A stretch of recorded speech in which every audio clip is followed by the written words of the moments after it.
ከቦክሲንግ ዴይ በኋላ ትናንትና በእንግሊዝ ፕሪሚየር ሊግ 18ኛ ሳምንት ጨዋታዎች ወይም የውድድር ዓመቱ አጋማሽ ላይ እየተቃረብን እንገኛለን። በተለያዩ ስቴዲየሞች በርከት ያሉ ጨዋታዎች ተደርገው ነበረ። ማንቸስተር ሲቲ፣ አርሰናል እንዲሁም ደግሞ አስቶን ቪላ 2-1 በሆነ ውጤት ተመሳሳይ ጨዋታቸውን አሸንፏል። ሊቨርፑልን በተመሳሳይ 2-1 ያሸነፈበት ነበረ።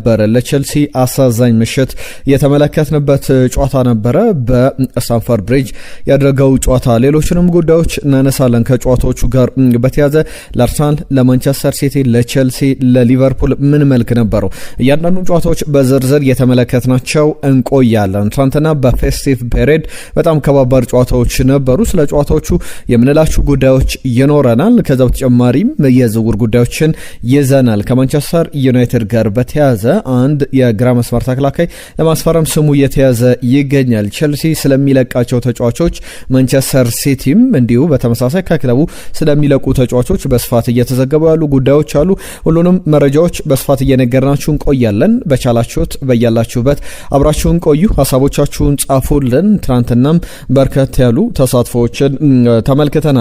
በግምቶች ደረጃ በተለይ ደግሞ ስለ ጨዋታዎቹም የሰጣችሁንን አስተያየት ወደ በኋላ ላይ መለስ ብለን ከየቡድኖቹ ጋር በተያያዘ ስለ የቡድኖቹ የተሰጡትን ሀሳብ እናነሳለን። ቤስት ስፖርትን ሰብስክራይብ አድርጉ። ይህንን ቪዲዮ ላይክ አድርጋችሁ እንደተጀምሩ አስቀድሜ ላስታውሳችሁ። ትናንትና ወሳኝ ከነበሩ ጨዋታዎች መካከል ምሽት ላይ የተደረገውን አንደኛውን ጨዋታ የአርሰናል የሊጉ መሪ የአርሰናልና ብራይተንን ጨዋታ አንስተን እንጀምር። ዛሬም የሚደረጉ ጨዋታዎች አሉ። ከነገ በስቲያ ደግሞ በጣም ወሳኝ ጨዋታዎች አሉ። እነሱን በቀጣይ ቀናት በስፋት እንመለስባቸዋለን። አርሰናል በብራይተን በኩል ከባለፈው ዓመት ጀምሮ ትናንትናም በሰራነው የፕሪማች ጨዋታውን አስቀድመን በሰራነው ቪዲዮ ላይ ስናነሳ ነበረ። ባለፈው ዓመት ሁለቱንም 1-1 በሆነ ውጤት አጠናቆ ነጥብ የጣለባቸው ጨዋታዎች መካከል አንደኛው የብራይተን ጨዋታ ነበረ። ትናንትና ግን 14ኛው ደቂቃ ላይ ማርቲን ኦዴጋርድ በጣም ቆንጆ ግብ ከፍጹም ቅጣት ምት ክልል ውጪ ወይም ጠርዟ ላይ አግኝቶ ማስቆጠር ቻለ። ጨዋታውን አርሰናል 1-0 እየመራ የመጀመሪያው አጋማሽ ተጠናቀቀ። ከዛ በተጨማሪ ብዙ ድሎች ነበሯቸው የአርሰናል ተጫዋቾች። በተለይ ቪክተር ዮኬሬሽ የመጀመሪያው ደቂቃ ላይ በጣም ግልጽ ኳስ ማስቆጠር የሚችልበትን እድል ሳይጠቀምበት ቀረ። በሁለተኛው አጋማሽ 52ኛው ደቂቃ ላይ ጆርጂኖ ሩተር በራሱ ግብ ላይ ያስቆጥሮ አርሰናል 2-0 እየመራ በጣም ምቾት ላይ የተደላደለም ይመስል ነበረ። ነገር ግን ጎሜዝ 64ኛው ደቂቃ ላይ ብራይተንን ወደ ጨዋታ ለአርሰናልም ጫናን የፈጠረች ግብ አስቆጥሮ ዲዬጎ ጎሜዝ ጨዋታው ከዛ በኋላ በእርግጥ ግብ አልተመለከትንበትም 2-1 በሆነ ውጤት ተጠናቋል። ለሚኬል አርቴታ ግን በጣም በመጨረሻዎቹ ደቂቃዎች ላይ የጌም ማኔጅመንቱ ከባለፉት ጨዋታዎች ላይ የተሻሉ ነበረ ማለት ይቻላል። እስቲ ሀሳቦቻችሁን ጻፉልን ከጨዋታው ጋር በተያያዘ።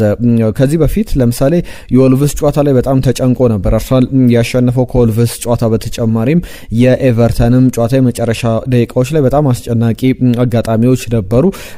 የትናንትናው ጨዋታ ላይ በጣም ጥሩ ነበር እያልን አይደለም፣ ነገር ግን በአንጻራዊነት የተሻሉ ነገሮች አሉ። ጋብርኤል ማጋሌሽ ትልቁ ዜና ነበረ። ትናንትና ስናነሳ ነበረ። በሆቴል ተመልክተነዋል። ከጨዋታው አስቀድሞ ወደ ዝግጅት ወደ ሆቴል ይገባሉ በሁሉም ተጫዋች በአንድ መንፈስ ከተለያዩ ነገሮች ተጫዋቾችንም ለመጠበቅ ፕሮቴክት ለማድረግ በአንድ መንፈስ በአንድ ቦታ ነበረ ቆይታ የሚያደርጉት። ያንን ተመልክተናል። በሆቴል ሲገቡ የጋብርኤል ማጋሌሽን ተመልክተን ለጨዋታው ዝግጁ ነው ስንል ነበር። እኛ አስቀድመን በርግጥ ለአስቶን ቪላ ጨዋታ እንደሚደርስ ስናነሳ ነበር። አሁን የአርሰናል ቡድን ባለፉት 4 ጨዋታዎች ላይ ለምሳሌ ከወልቭስ ጋር 2 ኦን ጎሎች ናቸው። ከኤቨርተን ጋር ፍጹም ቅጣት ምት ነው። ከዛ በተጨማሪ የክሪስታል ፓላስ ጨዋታ ላይ ኦን ጎል የተቆጠረበት ነበር። ማክሲም ለኳ በራሱ ግብ ላይ አስቆጥሮ ትናንትናም ሌላ የኦን ጎል በጆርጂኒዮ ሩተር ተመልክተናልና ከዚህ በፊት አርሰናል ዳርካርት ይባል ነበር ሴት ፒስ ኤፍሲ እየተባለ ብዙ ደጋፊዎችም ተቃራኒ የቡድን ደጋፊዎችም ሲሰጡት ነበር እንደዚህ አይነት ስያሜ። ክሊንሺት ኤፍሲ፣ ስኳድ ዴብዝ ኤፍሲ እያሉ ኦፕን ፕሌይ ጎልስ ኤፍሲ እያሉ ብዙ በጣም ብዙ የተለያዩ ስሞች ሲሰጡት ነበረ። አሁን ኦን ጎል ኤፍሲ ቢባል አይበዛበትም ወይ እያሉ መቀለድ ጀምረዋል። በእርግጥ በተደጋጋሚ አርሰናል በቅርብ ጊዜያት ላይ ከዳር ካርት ወይም ከዚህ ከሴት ፒስም ወጥቶ ብዙ የኦፕን ፕሌይ ግቦችን ሲያስቆጥር ኦፕን ፕሌይ ኤፍሲ የተባለ ነበረ። በሚያስቆጥራቸው ግቦች በሚጫወትበት መንገድ ጭምር የሚሰየም ስያሜ እየሆነ በተደጋጋሚ እየተመለከተን እንገኛለን። ከመጥፎ የሚነሳ አይደለም። በተደጋጋሚ ግን የትኛውም ቡድን ለምሳሌ አርሰናል ቁጥሮችን ስንመለከት ባለፉት ጨዋታዎች ላይ 4 ኦን ጎሎች ተመዝግቧል። ይህንን 4 ኦን ጎል ከዚህ በፊት ያስመዘገበው 182 ጨዋታዎች ላይ የነበረ ቁጥር ነው። እንግዲህ በዚህ ባጭር ጊዜ ይሄን ያክል ቁጥር የተመለከትነው ለሁሉም በጣም ጥሩ ጨዋታ ነበረ። በመጀመሪያዎቹ ደቂቃዎች ላይ ግን ብዙ ግቦችን አርሰናል ማስቆጠር የሚችልበት ቡካዮ ሳካ ብዙ አምካኝ ነው በጣም ግልጽ የሚባሉ ኳሶችን ለቡድን አጋሮቹ ማቀበል በሚችሉበት ቦታ ላይ ሆነው ማቀበል ሳይችል የተመለከትንበት ነበር። በጥሩ ብቃት ላይ ግን ማርቲን ኦዴጋርድ መመለሱ በጥሩ ዜና የሚታይ ነው። የጋብሪኤል ማጋለሽ በሜዳ ላይ በጥሩ ብቃት ተመልክተናል። ያም ከአርሰናል ጋር በተያዘ ሊነሳ የሚችለው ከባለፈው ዓመት አንጻር አንዳንድ ቁጥሮችን እንመልከት። ሚኬል አርቴታም የሰጠው አስተያየት አለ። ባለፈው ዓመት በዚህ ደረጃ ላይ ከ18 ጨዋታዎች በኋላ ከሰበሰበው ነጥብ አንጻር 32 ነጥቦች ነበሩት። አሁን 10 ነጥብ ጨምሮ 42 ነጥቦችን ይዞ ሊጉን እየመራ ይገኛል። አንዳንድ ጨዋታዎችን እንመልከት። ባለፈው ዓመት ለምሳሌ ነጥብ የጣለባቸው ጨዋታዎች ከሜዳው ውጪ ከማንቸስተር ዩናይትድ ኦልድ ትራፎርድ ጋር ከቶትናም ጋር እንግዲህ በቶትናም ሆትስፐር ከሊቨርፑል ጋር ያደረገው ጨዋታ እንዲሁም ደግሞ ከኒውካስል ዩናይትድ ጋር ከሜዳው ውጪ የተሸነፈበት ከዌስትሃም ጋር በሜዳው የተሸነፈበት ጨዋታ ከፉላም ከክሪስታል ፓላስ ከቼልሲ ጋር አምና ማቻ ነበረ፣ ዘንድሮ ማቻ ነበረ፣ ከብሬንትፎርድ እንዲሁም ብራይተን እንዲሁም ኤቨርተን የሚጠቀሱ ቡድኖች ናቸው። ከነዚህ ቡድኖች ጋር ከሊቨርፑል ጋር ተሸንፏል። አምና በሜዳው ባቻ ውጤት ነበር ያጠናቀቀው በሊቨርፑል ሜዳ በተደረገው ጨዋታ ላይ። ዘንድሮ ግን ሽንፈትን አስተናግዷል። እንዲሁም ከአስቶን ቪላ ጋር አምና አሸንፎ ዘንድሮ በአስቶን ቪላ ሜዳ የተሸነፈበት ጨዋታ የሚጠቀስ ነው። ከዛ ውጪ ግን ያሉ ደረጃዎችን በደንብ ያሻሻለበት ዋነኛው ምክንያት በባለፈው ዓመት ነጥብ ከጣለባቸው የፉልሃም ሜዳ ላይ አቻ ነበረ፣ ዘንድሮ አሸንፏል። ከክሪስታል ፓላስ ጋር በሜዳው አቻ ነበረ፣ ዘንድሮ ማሸነፍ ችሏል። ከቼልሲ ጋር አምና አቻ ነበር፣ ዘንድሮ ባቻ ውጤት የተጠናቀቀ ነው። ከብሬንትፎርድ ጋር አምና በኤምሬትስ አቻ ነበር ጨዋታው የተጠናቀቀው፣ ዘንድሮ 2-0 በሆነ ውጤት አሸንፏል። ኤቨርተንን ብራይተንን አምና ገጥሞ ባቻ ውጤት ነበር ያጠናቀቀው፣ ዘንድሮ ደግሞ ሁለቱንም ማሸነፍ ችሏልና እነዚህ አይነት ነገሮች በደንብ ቡድኑን የሚጠቅሙ ናቸው። የዳቪድ ራያ ሴቭ እንዴት አያችሁት? አርሰናል 3 ነጥብ ይዞ እንዲወጣ ዋነኛ ምክንያት ነበረ ብሎ መናገር ይቻላል። ጉዳቶችን በተመለከተ የሚነሱ ዜናዎች አሉ። አርሰናል አሁን 11 ተከታታይ ጨዋታዎችን በሜዳው ሳይሸነፍ ተጉዟል። ባቻ ውጤት ያጠናቀቀበት አንደኛው የክሪስታል ፓላስ ጨዋታ ብቻ ይጠቀሳል። ከዛ ውጪ በመደበኛ ደቂቃ ላይ በአቻ ውጤት የተጠናቀቀ ጨዋታ ስለሆነ ነው። ሌሎቹን በተከታታይ ስንመለከት ኦሎምፒያኮስን እንዲሁም ዌስትሃምን ያሸነፈ ባቸው 2-0 በሆነ ውጤት አትሌቲኮ ማድሪድን 4-0 በሆነ ውጤት አሸንፏል። ለሁሉም ባየር ሙኒክን፣ ቶትናም ሆትስፐርን፣ ብሬንትፎርድን፣ ወልቭስን ያሸነፈበት ጨዋታ ይጠቀሳል። ትናንትና ደግሞ ብራይተንን 2-1 በሆነ ውጤት አሸንፏል። ሚኬል አርቴታ ጁሪን ቲምበርን፣ ሪካርዶ ካላፊዮሪን በተመለከተ በጣም አለመታደል ነው የነሱ ጉዳት የሚል ነገር አንስቷል። ትናንትና ነበረ በተለይ ማሟሟቂያ ላይ ነበር ሪካርዶ ካላፊዮሪ የተጎዳው። ከትናንትና በስቲያ ወይም ደግሞ ከጨዋታው አንድ ቀን አስቀድሞ ጁሪን ቲምበር ተጎዳ። በስቴዲየሙ ግን ነበረ ጁሪን ቲምበር። ሪካርዶ ካላፊዮሪ ግን ትንሽ ነገር አለመመቸት ተሰምቶታል። ከዛ በኋላ ወደ ሜዳ እንዳይገባ ነው ያደረግነው የሚል አስተያየቱን ሰጥቷል። በዛን ወቅት ላይ ዴክላን ራይስን እስቲ በዚህ ቦታ ላይ ትጫወታለህ፣ በቀኝ መስመር ቦታ ተከላካይነት ቦታ ላይ ትጫወታለህ ስለው ችግር የለውም ለዚህ ዝግጁ ነኝ የሚል አስተያየቱን ነበር የሰጠው። እንደዚህ አይነት አቲቲዩድ በጣም ያስፈልጋል። በጣም በትልቅ ደረጃ የአሸናፊነት ስነ ልቦና ያለው ተጫዋች እንደሆነ መናገር ይቻላል። አሁንም ሚኬል አርቴታ ስለ ማርጂኖች እያነሳ ይገኛል። ማርጂኑ ወይም ልዩነቱ ከዚህ መስፋት አለበት በሚል የሚያነሳቸው ጉዳዮች አሉ። በትክክልም በአርሰናል በኩል ጨዋታው መግደል አሁንም እየቻለ አይደለምና በጣም ጥያቄ እንዳይፈጠር በቀጣይም በደንብ ሚኬል አርቴታ ይመለከተዋል ብዬ አስባለሁ። ትናንትና ግምቶችን ላኩ ብለን በአርሰናል ጨዋታ ላይ በርከት ያሉ አድማጮች እንግዲህ ግምቶቻችሁን ልካችሁልን ነበረ። ብራይተን 3-2 ያሸንፋል ያለን ዳኔ ኃይሌ ነው። ከዛ በተጨማሪም መሳይ አርሰናል 3-0 ብራይተንን ያሸንፋል ብሎ ግምቱን አስቀምጦ ነበር። ፉአድ ጃርሶ በትክክል ከገመቱ አድማጮች መካከል በአስገራሚ ሁኔታ አርሰናል 2-1 ብራይተንን፣ ማንቸስተር ሲቲ 2-1 ኖቲንጋም ፎረስትን ብሎ ገምቷል። የሊቨርፑልን ብቻ ተሳስቷል። ሊቨርፑል ይሸንፋል ብሎ በወልቭስ 1-0 ገምቶ ነበር። ነገር ግን አርሰናል 2-1 ማንቸስተር ሲቲ 2-1 በትክክል ሁለቱም ቡድኖች ያሸንፋሉ ብሎ ገምቶ ነበረ። ፉአድ ጃርሶ በትክክል ግምቱን አስቀምጦለን ነበረ። ገረሙ ደሳለኝ በብራይተን 3-1 አሸናፊነት ይጠናቀቃል ብሎ ነበረ። ነገር ግን በትክክል አልገመተውም። ተስፋዬ አቸል ያያሉ ይቅርታ አርሲዎች ብሎ ነበር። ነገር ግን አርሰናል አሸንፎ ነው የወጣው። ኦርቢ የተባለ አድማጫችን 3-0 በሆነ ውጤት ብራይተን ያሸንፋል ብሎ ነበረ። ደበበ ጥላውን 3-0 በሆነ ውጤት አርሰናል ያሸንፋል ብሎ ግምቱን አስቀምጧል። ከዛ ተጨማሪ እዮም መለስ 1-1 በሆነ ውጤት ጨዋታው ይጠናቀቃል አርሰናል ከብራይተን የሚል ግምቱን ልኮልን ነበረ። እንዲሁ ኪያ 3-0 በሆነ ውጤት አርሰናል ብራይተንን ያሸንፋል ብሎ በትክክል የገመተ ጥቂት አድማጭ ብቻ ነው የተመለከት ነው። ኤርሚያስ መሐመድ በጻፈልን መልእክት ከጅጅጋ አርሰናል 3-1 በሆነ ውጤት ያሸንፋል ብሎ ነበር። ጨዋታው 2-1 በሆነ ውጤት የተጠናቀቀ ነው። ዮኔ ተምሩ 2-1 በሆነ ውጤት አርሰናል ያሸንፋል ብሎ በትክክል ከገመቱ አድማጮች መካከል አንደኛው ነው። የቼልሲን ያስቶን ቪላን ጨዋታም ሌሎችም ግምቶች መተውልናል። እሱን መለስ ብለን እንመለከተዋለን።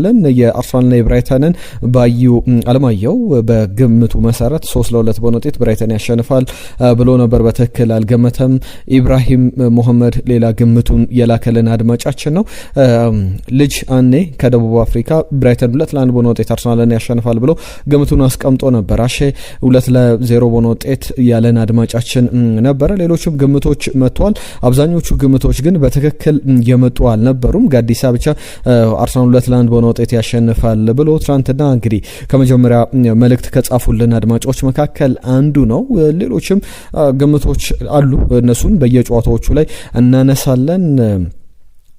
ሌሎችም ሰይፋ አይነት አድማጮች 2-1 በሆነ ውጤት ብዙ አድማጮች ግምቱን በትክክል ማግኘት እየቻሉ አድማጮችን ተመልክተናል። ሌሎችም ግምቶችን ከጨዋታዎቹ ጋር በተያዘ እያነሳን እየነገርናችሁ እንቆያለን። ከዛ ውጪ በአርሰናል በኩል ትናንትና 3 ነጥብ አግኝቷል።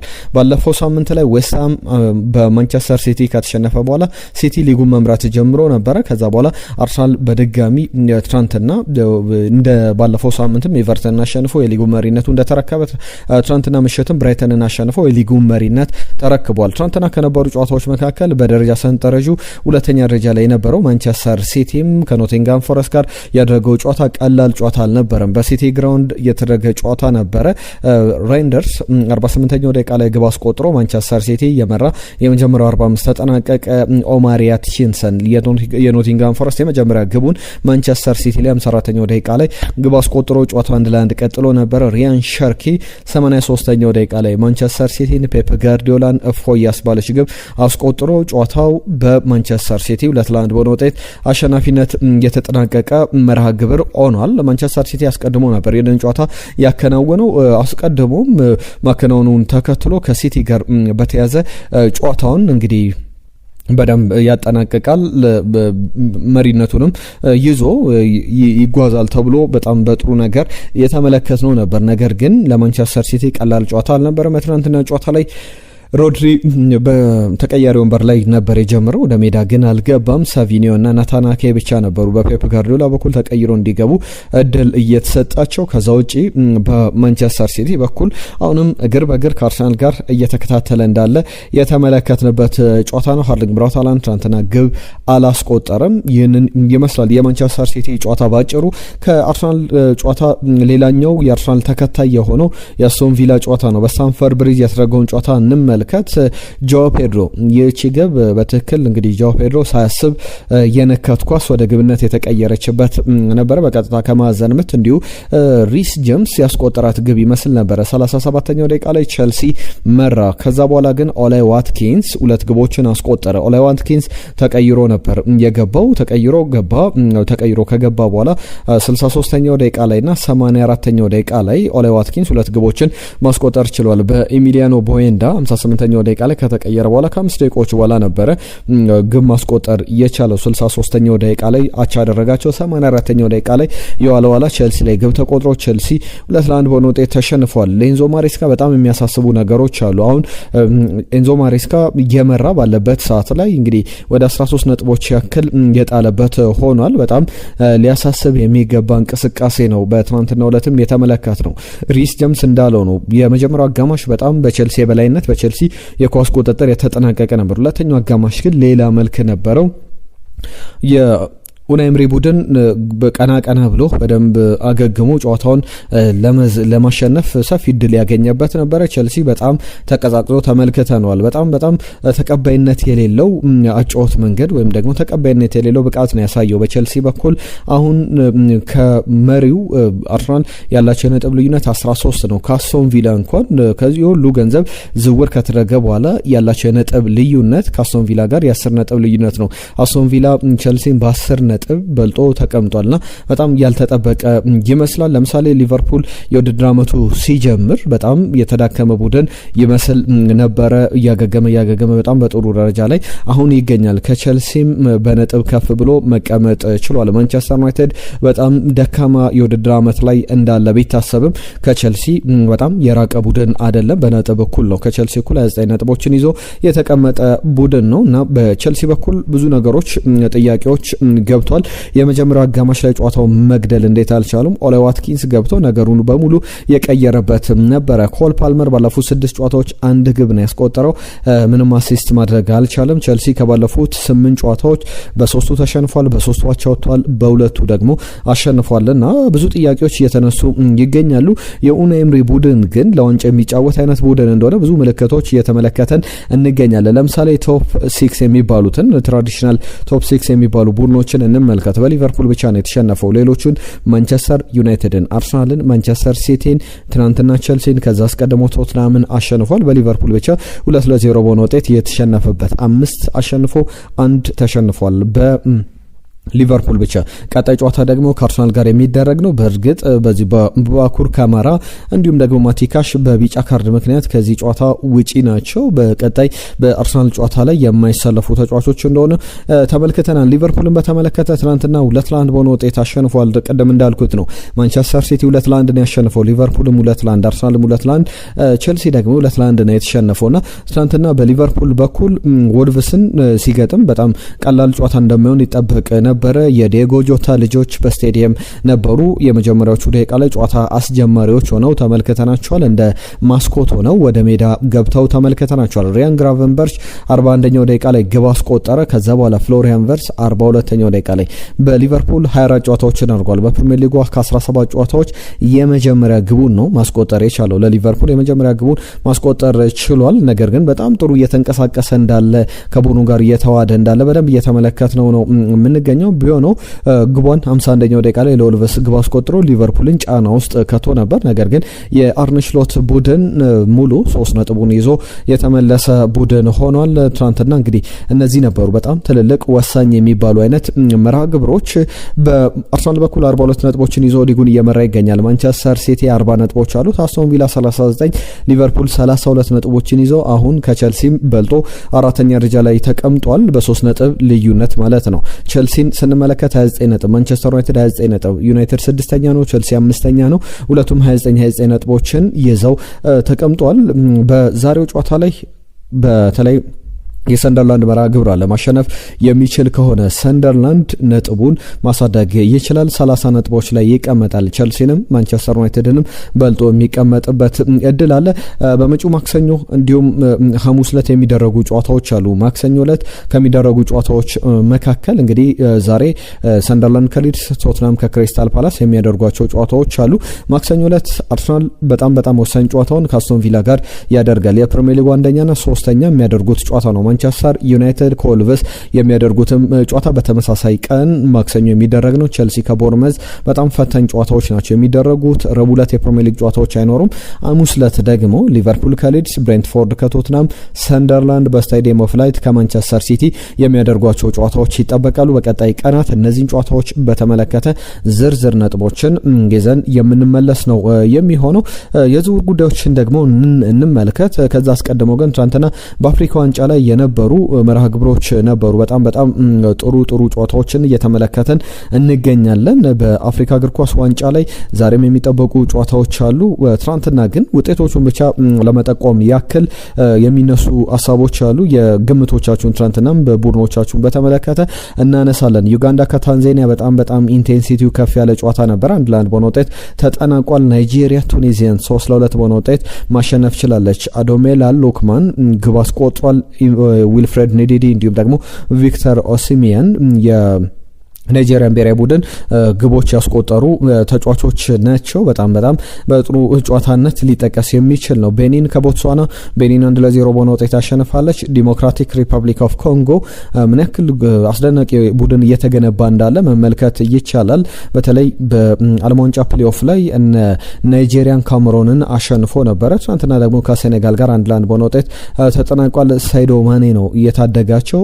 በካምቡ 61ኛው ደቂቃ ላይ ለዲአር ኮንጎ ግብ አስቆጥሮ ሲመሩ ነበር። 69ኛው ደቂቃ ላይ ሳይዶ ማኔ ግብ አስቆጥሮ ጨዋታው 1-1 በሆነ ውጤት ተጠናቋል። ዛሬም የሚደረጉ ጨዋታዎች አሉ። አልጄሪያ ከቡርኪና ፋሶ የሚጠበቅ አይነት መርሃ ግብር ነው። ካሜሮን ከኮት ዲቫር ምሽት 5 ሰዓት ላይ ይደረጋል። የአልጄሪያና የቡርኪና ፋሶ ጨዋታ 2:30 ላይ የሚደረግ ነው። ጋቦን ከሞዛምቢክ፣ ኢኳቶሪያል ጊኒ ከሱዳን ዛሬ በአፍሪካ ዋንጫ ተጠባቂ የሚባሉ መርሃ ግብሮች ናቸው። ለሁሉም እነዚህን ጨዋታዎች አነሳን።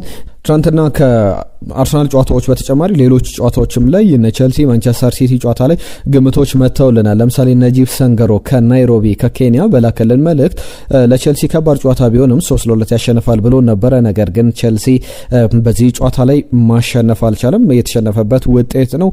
ፏድ ጃርሶ እንዳልኩት ነው ቅድምም የአርሰናል የሲቲን በትክክል ገምቷል። የሊቨርፑል ግምት ግን አልተሳካለትም። ሊቨርፑል 1-0 ይሸንፋል ብሎ ነበረ።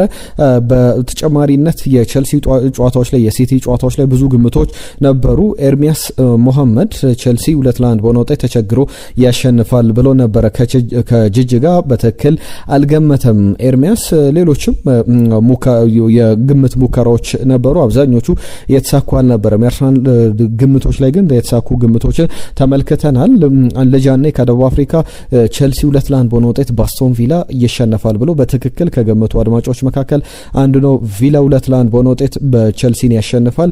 ባዩ አለማየሁ በትክክል ገምቷል። ሲቲና የፎረስትን ጨዋታ ደግሞ 2-2 በሆነ ውጤት ብሎ ነበረ። ነገር ግን ሲቲ 2-1 በሆነ ውጤት ነው ያሸነፈው። በጣም የተቃረበ ግምት ነበር። አርሰናል በብራይተን 3-2 ይሸነፋል ብሎ ነበረ። ባዩ አለማየሁ በትክክል አልገመተም። የቸልሲን ግን በትክክል ማግኘት ችሏል። ኢብራሂም መሐመድ አስቶን ቪላ ከቸልሲ 1-1 በሆነ ውጤት ይጠናቀቃል ብሎ ነበረ። የሲቲን ደግሞ ሲቲ 2-0 በሆነ ውጤት ያሸንፋል ብሎ ነበረ። በትክክል ግምቱን አላስቀመጣችሁንም። ስለተሳትፏችሁ ከልብ እናመሰግናለን። ስለተሳትፏችሁ ሀሳቦቻችሁን ስለላካችሁልንም እናመሰግናለን። በቀጣይ ወደ ዝውውር ጉዳዮች እንለፍ። ቸልሲን፣ ማንቸስተር ዩናይትድ፣ ሊቨርፑልን የተመለከቱ ሲቲንም የተመለከተ ጉዳይ እናነሳለን። ከማንቸስተር ዩናይትድ ጋር 1-2 ጉዳዮችን ላንሳ። ዩናይትድን በተመለከተ በተከላካይ ስፍራ ላይ ቡድኑን ሊያጠናክሩ የሚችሉ ተጫዋቾችን ማምጣት ይፈልጋል። በተለይ ዲየጎ ዳሎት፣ ፓትሪክ ዶርጉ በጣም አሳማኝ የሚባል ብቃት ላይ ናቸው ማለት በጣም ከባድ ነውና በግራ መስመር ቦታ ላይ ቡድኑን በደንብ ሊያጠናክሩ የሚችሉ ተጫዋቾችን ቡድኑ ሊያስፈርም ይችላል በሚል የሚነሱ ሀሳቦች አሉ። ተከላካይ ላይ የማንቸስተር ዩናይትድ የዘንድሮ ችግር ነው። አማካኝ ስፍራ ላይ ደግሞ የቡድኑ መቀዛቀዝ ምናልባት ተከላካዩን በጣም አጋልጦት ይሆናል የሚሉ ሀሳቦች ይሰጣሉና ማንቸስተር ዩናይትድ ምናልባት በጥር የዝውውር መስኮት አንድሪያ ካምቢያሶን ከዩቬንቱስ ሊያስፈርም የሚችልበት ሰፊ እድል አለ የሚሉ ዘገባዎችን እየተመለከተን እንገኛለን። አንድሪያ ካምቢያሶን በተመለከተ ባለፈው የውድድር ዘመን ማንቸስተር ሲቲ አጥብቆ ጠያቂ ነበር። የዚህ ተጫዋች በጣም ጥሩ ማጥቃቱንም መከላከሉንም መያዝ የሚችል አይነት ተጫዋች ነውና ወደ ማንቸስተር ዩናይትድ አሁን ሊመጣ የሚችልበት ሰፊ እድል አለ በሚሉ ዘገባዎች በጥር የዝውውር መስኮት ተጫዋቹን ከዩቬንቱስ ለማምጣት ዩናይትድ እድል አለው የሚሉ ዘገባዎችን እየተመለከተን እንገኛለን። ከጣሊያን በሚወጡ ሪፖርቶች ይህንን ተመልክተን ተመልክተናል።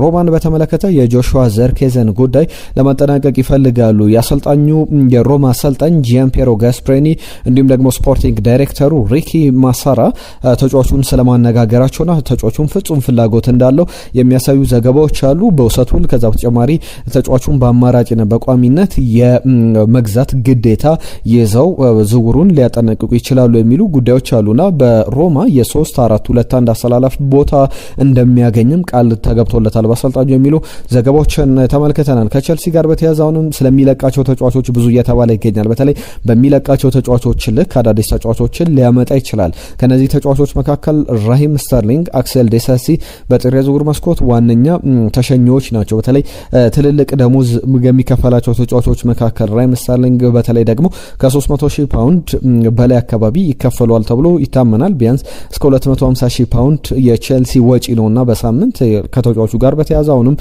የቡድኑ ልምምድ ላይ ጭምር እንዲገኝ አልተፈለገም። ከቡድኑ እንዲለቅ ይፈለጋልና ተጫዋቹም ባለፈው የውድድር ዘመን በአርሰናል አሳልፎ ነበር። በዚህኛው የውድድር ዘመን ፉልሃም እና ክሪስታል ፓላስ አንዳንድ ቡድኖች ስማቸው ሲያያዝ ነበር። በጥር የዝውውር መስኮት ምናልባት እየተቸገሩ ያሉ ቡድኖች ራሂም ስተርሊንግን ለማስፈረም እድሎችን ሊያገኙ ይችላሉ። በኢንዞ ማሬስካ ቡድን ውስጥ ግን ዳግም የምንመለከተው አይመስልም። ቸልሲን በተመለከተ አስቀድሞ ሽያጭ ላይ ትኩረት ያደርጋልና ፊሊፔ ጆርገንሰንም ከክለቡ ይለቃሉ ተብሎ ይጠበቃል። በቀጣይ እንመለከታቸዋለን። የሲቲ ጉዳይ በትልቅ ደረጃ ይነሳል። በተለይ የኦስካር ቦብ እና የዶርትመንድ ፍላጎት ባለፉት ቀናት ጠንከር ብሎ ነበረ። በተለይ ሲቲ የአንቶኒዮ ሴሜኒዮን ዝውውር ማጠናቀቅ የሚችል ከሆነ ኦስካር ቦብ የጨዋታ እድል እንዲያገኝ በሚል ከክለቡ ይለቃል በሚሉ ሀሳቦች ላይ ስንሰማቸው የነበሩ ጉዳዮች አሁን ተጠናክረው ቀጥለዋል። በተለይ በፕሪሚየር ሊጉ ላይ ፉልሃምና ክሪስታል ፓላስ ይህንን ኖርዌይ ተጫዋች ማስፈረም ይፈልጋሉ። በፕሪሚየር ሊጉ እንዲቆይና በዛው ለቡድኖቻቸው ግልጋሎት እንዲሰጥ ፍላጎት አላቸው በሚል ዝርዝር ዘገባዎችን ተመልክተናል። እነዚህ ከሲቲ ጋር በተያያዘ የሚነሱ ናቸው። ኦስካር ቦብን የሚለቅ ከሆነ ሲቲ አስቀድሞ ግን የአንቶኒዮ ሴሜኒዮን ዝውውር ማጠናቀቁን እርግጠኛ መሆን አለበት በሚሉ ሀሳቦች ላይ እየተሰሙ ያሉ ጉዳዮች አሉ። ለሊቨርፑል መልካም ዜና ከኢኤስፒኤን ተሰምቷል። በተለይ ኢብራሂማ ኮናቴን በተመለከተ ኢቡ በክለቡ ሊቆይ የሚችልበት እድል አሁን እየሰፋ መጥቷል። በርከት ያሉ ክለቦች ይፈልጉታል። በተለይ ሪያል ማድሪድ። ነገር ግን ዘንድሮ ብቃቱ በጣም ጥሩ አልነበረም ማለት ይቻላል። ሊቨርፑል ደግሞ እሱን ሳይሸጥ እሱ በነበረበት እሱ ከክለቡ ሳይለቅ ሌሎች ተጫዋቾችን ማምጣት የሚችልበት እድልን እያማተረ ይገኛል። የማርክ ጉዌ ጉዳይ በተለይ ደግሞ በቃል ደረጃ ወደ ሊቨርፑል ለመምጣት ቃሉን ሰጥቷቸዋል የሚሉ ሀሳቦች አሉ። ነገር ግን ማንቸስተር ዩናይትድ፣ ቼልሲ፣ ሌሎችም ክለቦች እነ ሲቲም ጭምር ይፈልጉታል የሚሉ ሀሳቦች አሉ። ከባርሰሎና፣ ከባየር ሙኒክ እንዲሁም ደግሞ ከሪያል ማድሪድ ውጪ ማለት ነውና የማይፈልገው ክለብ የለም ማለት ይቻላል። ማርክ ጌ ጋር በተያዘ በዚህም ማርክ ጌም ይመጣል። ኢብራሂማ ኮናቴ ኢቡ በክለቡ በሊቨርፑል በአንፊልድ የሚቆይበት እድል ሰፊ የሆነ መጥቷል የሚሉ እነ ጃኮብ ራሞን ሌሎችም አማራጮችን እየተመለከተ ቢገኝም ከኮሞ ሊቨርፑል የዚህ ተጫዋች ጉዳይ ግን በትልቅ ደረጃ እየተጠቀሰ ያለ ጉዳይ ነው። ለሁሉም የተወደዳችሁ ዝርዝር ነጥቦችን በጨዋታዎቹ ላይ አነሳን። ትናንትና የነበሩ ጨዋታዎችን በዝርዝር ተመለከተን። መልእክቶቻችሁን ጻፉልን፣ ሀሳቦቻችሁን ላኩልን። ነገም በአዳዲስ ጉዳዮች በአዳዲስ ባልሰሙ መረጃዎች እንመለሳለን። በየቡድኖቹ ላይ ያሉ የጉዳት ዜናዎች ምን ይመስላሉ የሚለውን ከዛ በተጨማሪም ከማክሰኞ ጨዋታ አስቀድመው ደግሞ ሊነሱ የሚችሉ ጉዳዮችን ይዘን ዝውውር ጉዳዮችን አካተን እንመለሳለን። ለዛሬ ግን እዚህ ላይ እናጠናቀቃለን። ጊዜያችሁን ስለሰጣችሁን አብራችሁን ስለነበራችሁ ከልብ እናመሰግናለን። ጤና ይስጥልን።